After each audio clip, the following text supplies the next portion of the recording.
बिस्मिल्लाहिर्रहमानिर्रहीम। नाज़रीन अस्सलाम वालेकुम, मैं हूँ इमरान वसीम। नाज़रीन, ख़बर यह है कि भारतीय हुकूमत मोदी सरकार जिस पर पाकिस्तान से इंतकाम लेने का जंगी जुनून सवार है, उस मोदी सरकार को, उस इंडियन गवर्नमेंट को बाकायदा तौर पे ख़बरदार कर दिया गया है और ये कहा गया है कि जो मर्ज़ी करो अपने सियासी मकासद के हसूल के लिए, लेकिन अगर आपने इस लाइन को क्रॉस किया, अगर आपने इस हद को क्रॉस किया तो पछताना पाकिस्तान को नहीं, पछताना मोदी सरकार को और भारतीय गवर्नमेंट को पछताना पड़ेगा। अब ये पैगाम जिसमें मोदी साहब को ख़बरदार किया गया है, ये किसने ख़बरदार किया है, किसने पैगाम दिया है, इस बड़ी ख़बर की डिटेल वीडियो लॉग में आपके साथ हम शेयर करने जा रहे हैं। और पाकिस्तान ने क्या बड़ी कामयाबी हासिल की है, चीन का इस सारे मामले में क्या रोल है, इस पर भी हम बात करेंगे। लेकिन नाज़रीन, प्रोग्राम का आगाज़ करने से पहले आपसे दरख्वास्त करेंगे कि चैनल को सब्सक्राइब कर लें, बेल आइकॉन का बटन प्रेस करें। वीडियो अगर पसंद आए तो इसे लाइक और शेयर ज़रूर कीजिएगा। एक बात नाज़रीन जो मोदी सरकार से मुतल्लिक़ कही जाती है कि ये लातों के भूत हैं, ये बातों से नहीं मानेंगे। अब हमारे एक साथी हैं, उनकी तरफ से मुझे जो भी मैं वीडियो पाक इंडिया टेंशन पे कर रहा हूँ, उनका एक प्यारा सा मैसेज आता है और वो कहते हैं कि इमरान वसीम साहब, ISPR से कहें अपना यूट्यूब चैनल खोल लें। अब वो मेरा भाई, उसका ताल्लुक़ पाकिस्तान से है या भारत से है, जहाँ से भी है, लेकिन मैं इतना कहना चाहूँगा कि जब बात पाकिस्तान की आएगी, जब पाकिस्तान को भारत की तरफ से धमकी दी जाएगी और पाकिस्तान के शहरियों को निशाना बनाने की बात की जाएगी, या पाकिस्तान की जो इंस्टॉलेशंस हैं, चाहे वो अस्करी इंस्टॉलेशन है, चाहे वो गैर अस्करी इंस्टॉलेशन है, तो पाकिस्तान की जो फ़ौज है, पाकिस्तान की फ़ौज के साथ पाकिस्तान की आवाम खड़ी होगी और हर पाकिस्तान ISPR की आवाज़ बन के बोल रहा होगा। तो मौजूदा जो कशीदगी पाक भारत टेंशन चल रही है, तो हर पाकिस्तानी ISPR है। अब जहाँ से भी मेरे दोस्त ने सवाल किया था, भारत से था या पाकिस्तान से था, तो मैंने उसका सवाल का जवाब दे दिया। लेकिन नाज़रीन, जो मोदी हुकूमत पे जो जंगी जुनून सवार है, अब उस पर जो एक चीज़ आगे चल रही है कि पाकिस्तान के ऊपर जो इल्ज़ाम लगाया गया है, जिसका ना कोई प्रूफ दिया गया, जिससे मुतल्लिक ना कोई इन्फॉर्मेशन पाकिस्तान के साथ शेयर की गई, जिसकी वजाहत के हवाले से भी पाकिस्तान को कोई चांस, कोई मोहलत तक नहीं दी गई। अब सवाल ये उठ रहा है कि इस जंगी जुनून की आड़ में मोदी सरकार कितनी बुखलाहट का शिकार है। अब एक इंडियन साफ़ी ने ये सवाल पूछ लिया कि जो लाखों का आपने फ़ौज वहाँ पे डिप्लॉय कर रखा है, उसकी मौजूदगी में ये सिक्योरिटी लैप्स कैसे हो गया। उस साफ़ी को गिरफ़्तार कर लिया गया। और भाई, उस साफ़ी ने सवाल ही उठाया, आपके अपने अपोजिशन के अरकान ने जब आपसे पूछा इस सिक्योरिटी लैब्स के हवाले से, तो आपने वहाँ पे एतराफ़ कर लिया कि बिल्कुल सिक्योरिटी फेलियर हुआ है। तो अरकान पार्लिमान के सवाल पर तो आपने नाकामी का एतराफ़ किया, लेकिन साफ़ी के सवाल पे आपने उसको गिरफ़्तार कर लिया। ये कहाँ का इंसाफ है। और फिर एक और मुसलमान रुकने पार्लिमान, जिसकी तरफ से कहा गया कि ये हमला जिसमें 26-27 लोग जाँ बहक हुए, ये मोदी हुकूमत की साजिश है, उसको आपने गिरफ़्तार कर लिया। असम के वज़ीर आला ने अमीनुद्दीन इस्लाम को गिरफ़्तार कराया। 2 कश्मीरों का आपने फ़ेक इनकाउंटर कर दिया। इसके अलावा और भी बहुत सारी आपने इक़दामात उठाए हैं। यानी जंगी जुनून इतना आप पे सवार है कि आपकी फ़िज़ाइया ने अपनी ही आबादी के ऊपर जो पे लोड था, उस पे लोड को गिरा दिया। गलती थी या गलती नहीं थी, लेकिन आपके अपने लोगों के ऊपर वो पे लोड जो है वो गिरा। अब मोदी सरकार से ये कहा जा रहा है उनके अपने लोगों की तरफ से, अब कौन से लोग हैं जिन्होंने पाकिस्तान को पहले देखा है। अब भारत ने जो पाकिस्तान के ऊपर जंग मुसल्लत करने का, पाकिस्तान के ऊपर जो अटैक करने का ऐलान कर रखा है, मोदी सरकार के पास ऑप्शंस क्या हैं। मोदी सरकार के पास 3 ऑप्शन हैं। भारत फ़ौज जो है वो या तो सर्जिकल स्ट्राइक कर सकती है कि अपने जहाज़ उड़ाएं और आके पाकिस्तान पे अटैक करें। दूसरा, बहरी फ़ौज को इस्तेमाल कर सकते हैं। और तीसरा, जो बर्री फ़ौज है उसका इस्तेमाल कर सकते हैं, मिज़ाइल जो भारत के हैं ब्रह्मोस उसका इस्तेमाल कर सकते हैं। लेकिन मोदी सरकार को रिटायर्ड माहिरीन ने यह बताया है कि जनाब, अगर आप बात करें फ़िज़ाइया की, तो हमारी फ़िज़ाइया का पाकिस्तान की फ़िज़ाइया के साथ कोई दूर दूर तक मुकाबला और कंपैरिजन नहीं। और अगर आप बहरी की बात करेंगे तो उस पे नाज़रीन, इसको नाज़रीन मैं नहीं काटूंगा, एडिट नहीं करूंगा, ये नेचुरल है। तो बहरी से मुतल्लिक भी कहा गया कि वहाँ पर भी पाकिस्तान को सबकत हासिल है, पाकिस्तान की जो नेवी है उसको।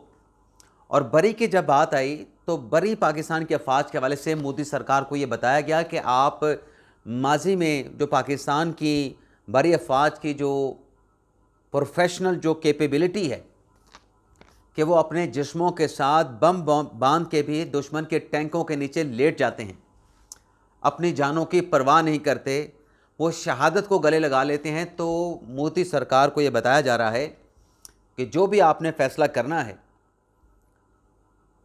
उस फैसले को करने से पहले ये देख लीजिएगा कि क्या हम पाकिस्तान के प्रोफेशनल आर्मी के साथ मुकाबला कर सकते हैं, हम में इतनी सख्त मौजूद है।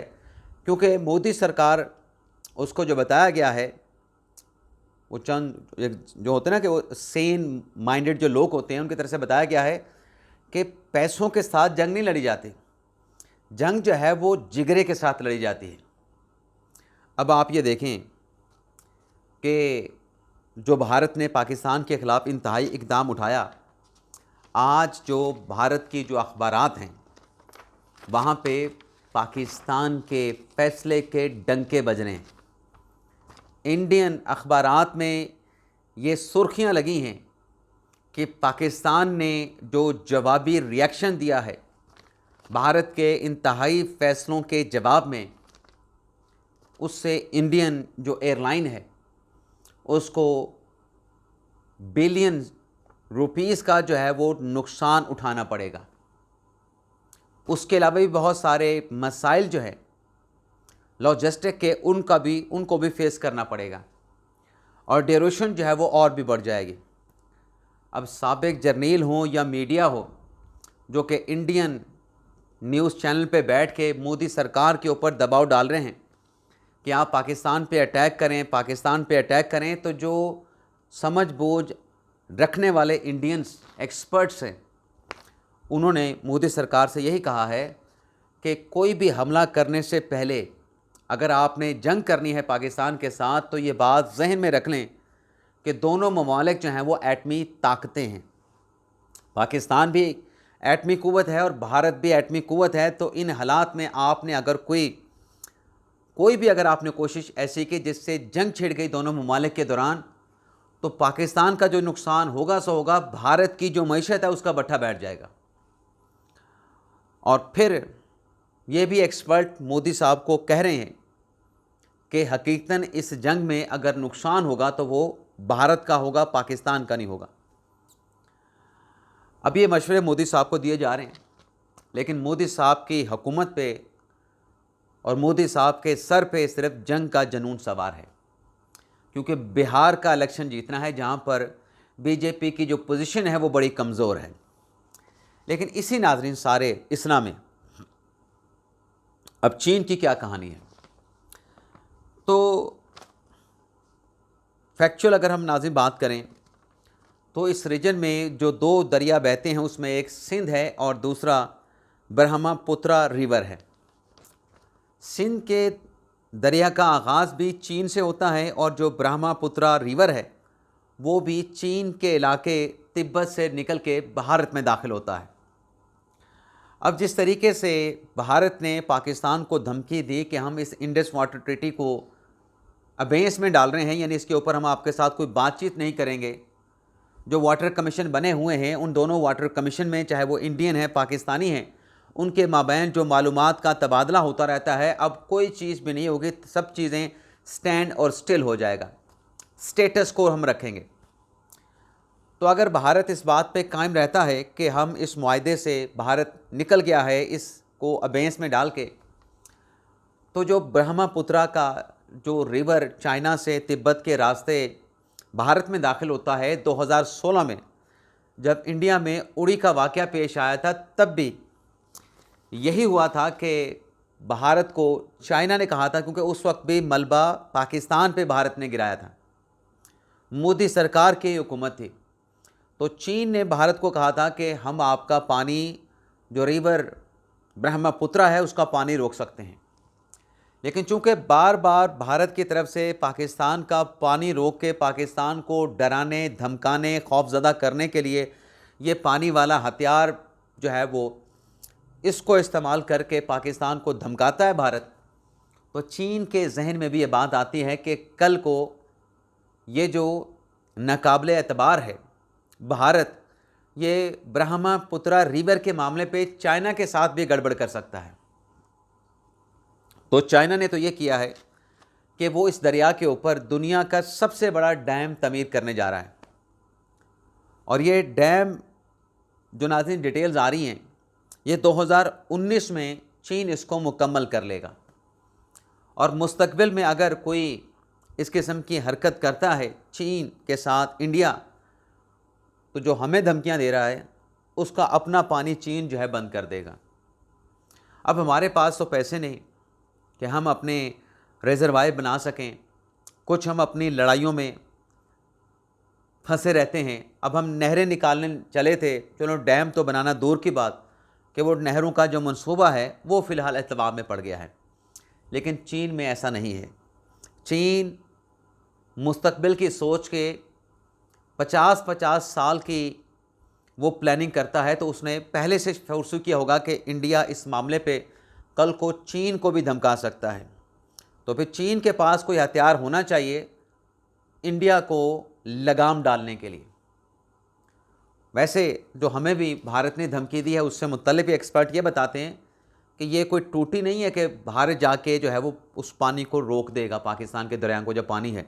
और फिर पाकिस्तान ने बड़ा कैटेगोरिकली ये कह दिया इंडिया से कि हमारा अगर पानी रोका तो आप हमें जो ब्रह्मोस मिज़ाइल के इस्तेमाल की या पाकिस्तान को उस मिज़ाइल के ज़रिए निशाना बनाने की जो धमकी देते हैं, तो पाकिस्तान के जो मिज़ाइल हमने रखे हुए हैं ये कोई पुदीने की चटनी बनाने के लिए नहीं, ये फिर इसी कॉज के हवाले से पाकिस्तान इस्तेमाल करेगा। और जहाँ पे भी पाकिस्तान का रास्ता, पानी का रास्ता रोकेगा, पाकिस्तान के पानी का रास्ता मोड़ा जाएगा, वहीं पे फिर पाकिस्तान के जो मिज़ाइल हैं उनको इस्तेमाल किया जाएगा।